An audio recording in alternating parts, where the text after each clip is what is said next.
Good morning, good afternoon, and good evening. This is the Angels in Politics broadcast. You are the news. Make sure you remember that and you live by that principle that you're on every day. You're on 24 hours. All eyes are on you.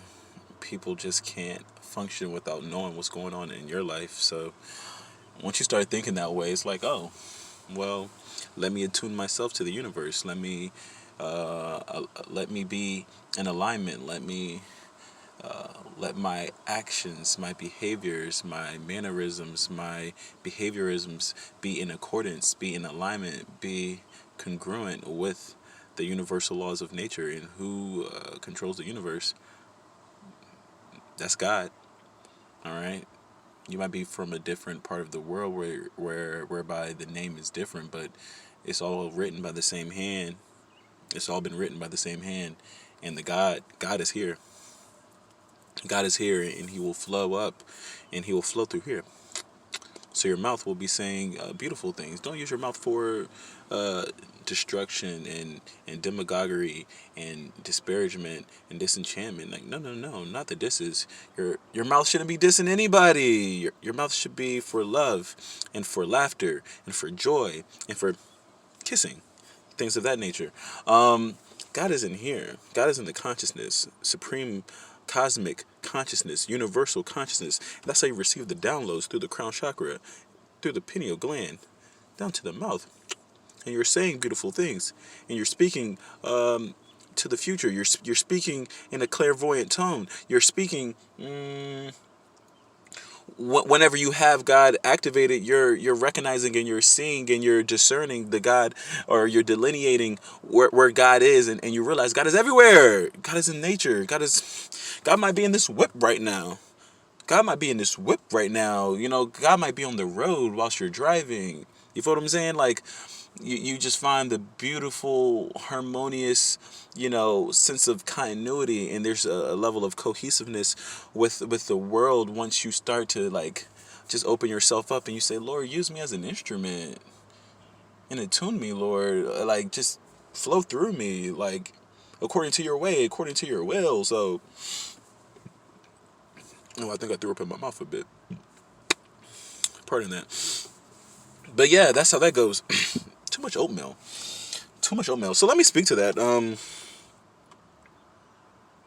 There was a term that I've mentioned before. Whenever I was at the ashram, we had to do assignments, or we had a project that was at the end of our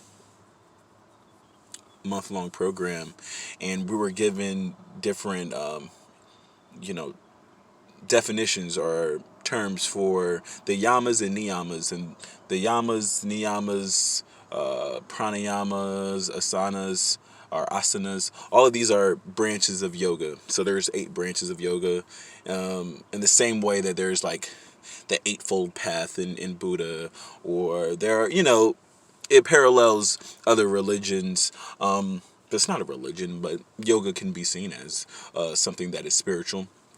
But with the foundational pieces, the yamas and niyamas are like your ethics to live by, like codes to live by. It is very, is very much.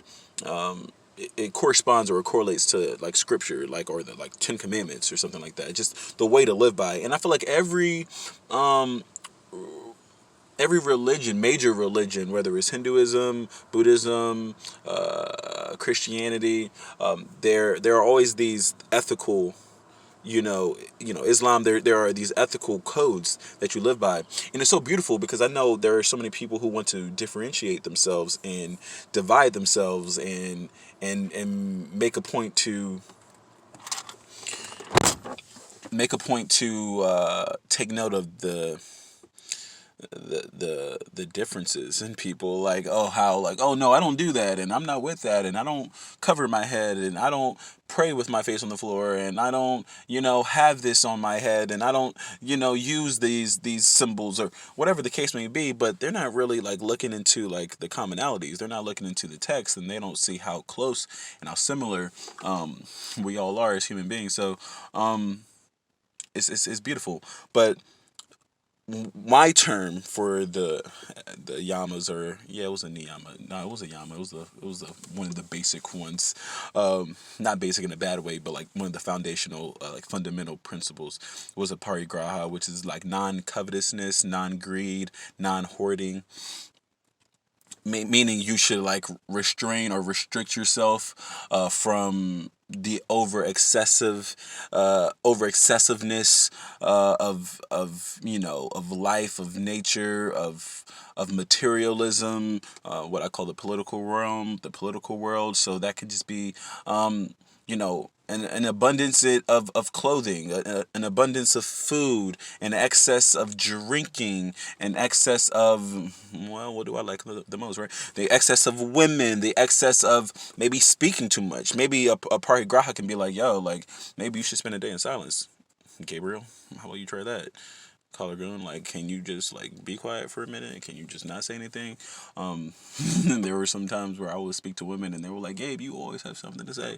Like, it's not in a good way. Like, like, could you just like let shit fly? Could you just let it roll? Could you just be quiet for, because I'm not the typical, whatever that word means, but I'm not the conventional like guy who is, more interested in the things and more interested in working on whatever the fuck it is, and working with his hands, and fixing stuff, or working on cars, or enjoying times with the boys, and like, and I kick it with the homies, and I've done this whatever it is that I mentioned, but I genuinely do throw women off with my gregariousness and my talkative, loquacious nature, because it's like, like, I don't think I've ever met a guy who talks as much as you. Or there are girls who say you talk way more than me and my homegirls.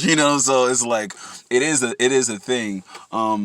So like with the non-greed, or the non-covetousness, and what you mean by coveting is like wanting something that other people have. Like, oh shit, like homie has the new 2021 ZR1 Corvette, like, and I'm over here in this motherfucking, you know, I'm in this truck from 2000 and whoop de whoop, and this is my grandfather's truck, and people are talking bad about how dusty it is, but it gets me from point A to point B. God bless.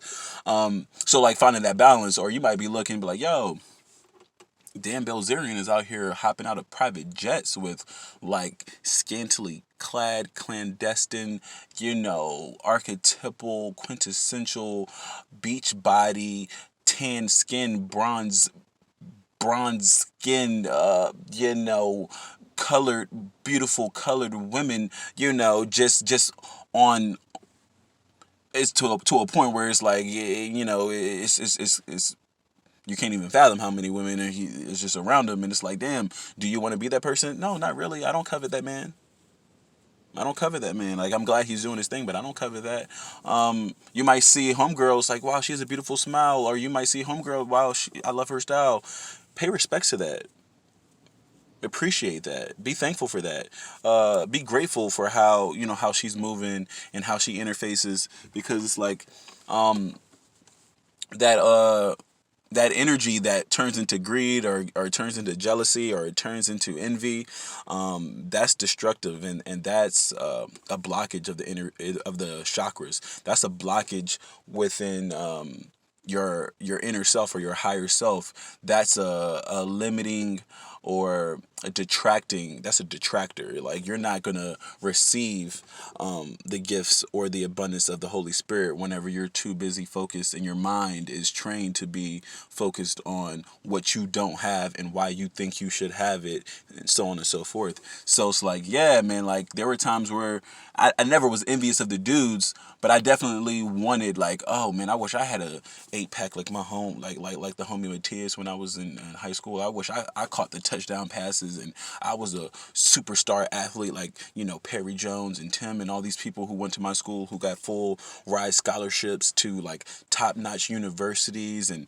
we're in newspapers, and we're on television, and you feel what I'm saying? Like, never in my life was I like, damn, like, fuck those niggas. Like, it was never like that. It was more so like, when is my day gonna come? You know what I'm saying? Like, when am I gonna show my face? Like, when will I put on for the set and people like look at me with that same level of acclaim and that same level of of accomplishment, and I was coveting that type of attention, but that wasn't my lane, and everything goes according to the universal laws, and God is that universal law. So it's like God was saying, like, man, that's not your time. That's not where you need to be. And like, just focus on your process and fall in love with your journey. And sure enough, like, here I am, and I'm telling you about like how my tummy is so full. I'm supposed to be having my dinner soon, but you know I might fast in the morning. I will refrain from breaking my fast in the morning, right? So I might eat at 1 o'clock, or today I ate at 2 o'clock because we had the conference call and we had the guest speaker and so on and so forth. But whenever I go to eat, it's like this mountain of food, or this big ass bowl of oatmeal. Then I have the bagel with the cheese, and then I have fruit on the side, and halfway through, maybe not even halfway through. You know what I'm saying? Maybe not even halfway through. Like, I get to the bowl, and after one half of the bagel, it's like, I'm full. I'm full. But instead of like wrapping them, like, are you gonna reheat oatmeal or some shit? Like, instead of like, am I gonna retoast this bagel that already has the melted cheese on it? Like, it's like, well, I already have it made, and I already put it out for myself, and it's already on my plate. And this is the second time within a week where I felt like miserable. I felt miserable with the food, with like just feeling stuffed. And it's not like, oh man, my belly's full, like I can relax. It's like, no, my belly's full and I'm feeling like I'm about to burst.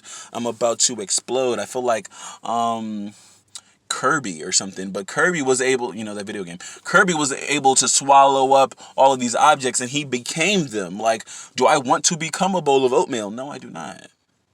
No matter how much granola is in there, or coconut oil is in there, or the raisins and cranberries and the blueberries and you feel what I'm saying? The almonds, the walnuts. I mean, like, I have it loaded. I have it loaded up. Like, you know what I'm saying? And it tastes good. I have the honey drizzled on top and cut banana on the top, and I have cinnamon. And people are looking like, yo, my parents are looking like, yo, what the fuck? Like, what's going on in there? Like, yeah, like, like, do you have the full like kitchen sink in your bowl? Like, is that how you eat? And that's how I do everything. How you do anything is how you do everything. So whenever I fix my Sunday dinner, and it was Easter this past Sunday. Thank you, Lord, because He has risen. Like, my plate was hefty. It's like fried chicken, it's ham, it's grilled chicken, it's yams, it's the cornbread. It was the collard greens. It's heavy. It's heavy, and then I'm going back for it, and I'm having the sweet tea. And when I finish, and you see me with that Rick Ross, and you're wondering like, yo, brother, like, you didn't have to eat that much food. That's too much food. That is too much food.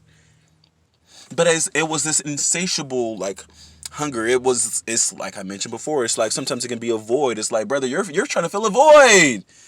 You're hungry, but you're not that hungry. Like, you're eating for something else. You're eating for something else. You're eating because like you're compensating because maybe you're not drinking, maybe you're not smoking, you're not chiefing right now. You're not doing some things. So like now you're just like consuming, and it's not good. Listening is your currency. Thank you for that. Thank you for that note. I keep these notifications on my phone. Listening is my currency. This is the reason why I'm speaking to you like this. So whenever you speak, whenever you can provide me with your information, I'm going to be attentive. I'm going to be close. I'm going to listen. I'm going to empathize with you. I'm not saying that just to like gas you up, but I'm saying that because like dead ass, that's what I really need to do, because that's how I receive universal payment. Listening, learning, gleaning, extrapolating from whatever it is that you said, and I'm going to double tap on that. I'm going to piggyback on that, and I'm going to go off on my riffs, because it's like, man, that's just how I flow. That's my stream. It's like getting into your own state of flow. So yeah, I need to, and I'm glad I'm expressing this like in a like outward fashion, or I'm articulating this now, because now it is becoming more of a, it won't be an issue anymore. Now that you know, it's like, and it takes some time, because like I mentioned before, people are like, yo, Gabe, why do you eat so much? You're like, where does this food go? Like, why do you consume so much?